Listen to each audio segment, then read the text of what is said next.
Mon premier livre, mon histoire. Voici ce qui m'a amené à écrire mon premier livre.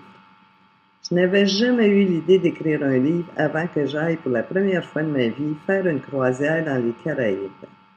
Elle a été magnifique, bien sûr, mais en revenant, je me retrouvais complètement à plat sur mes finances. Je me suis alors posé ces deux questions. Comment faire pour pouvoir les retourner? Et qu'est-ce que je suis capable de faire qui serait éthique et qui pourrait me rapporter des sous? La réponse qui m'est venue a été d'écrire un livre. Alors je m'y suis mis.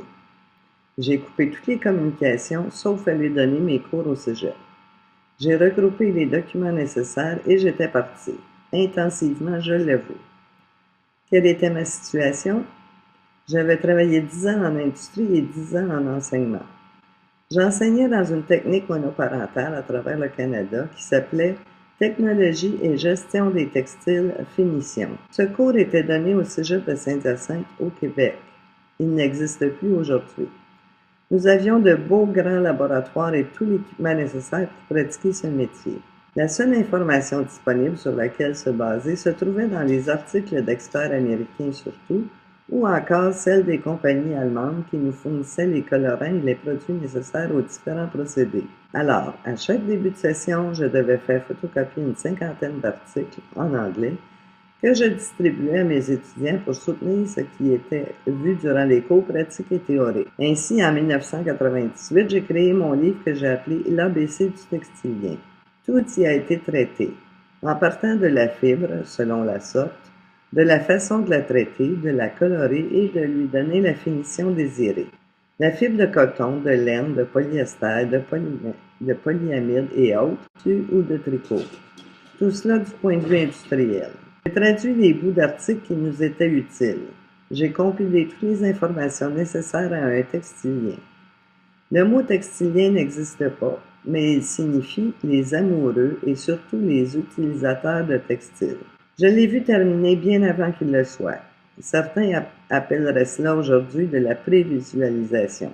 Et, 3 mois plus tard, mon volume de 500 pages illustrées, format lettre, était publié avec couverture rigide et prêt à vendre. Je l'ai voulu simple, utile et applicable, et j'ai réussi mon livre technique.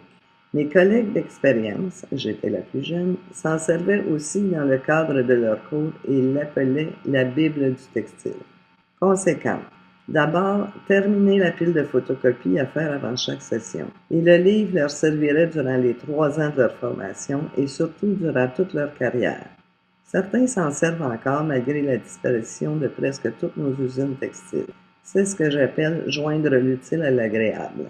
Et j'aime bien les revenus qu'ils me rapportent. Et j'ai pu retourner en croisière. Yes! Nous avions à l'époque une joke interne qui disait « Le textile mène à tout ».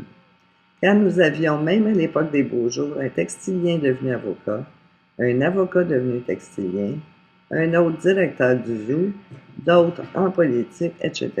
Et je devenais écrivain. Aujourd'hui, éditeur et éditrice, si vous préférez. Encore une fois, je vous encourage. Ça ne prend qu'une idée de départ. Voyez aussi ce qui a amené chacun de mes auteurs à écrire leur premier livre. Vous apprécierez leur histoire à coup sûr. Visitez-nous sur pleinddelivres.com et retrouvez l'ABC du textilien divisé en 2 e-books, coloration et après par Lucie Brodeur sur Amazon.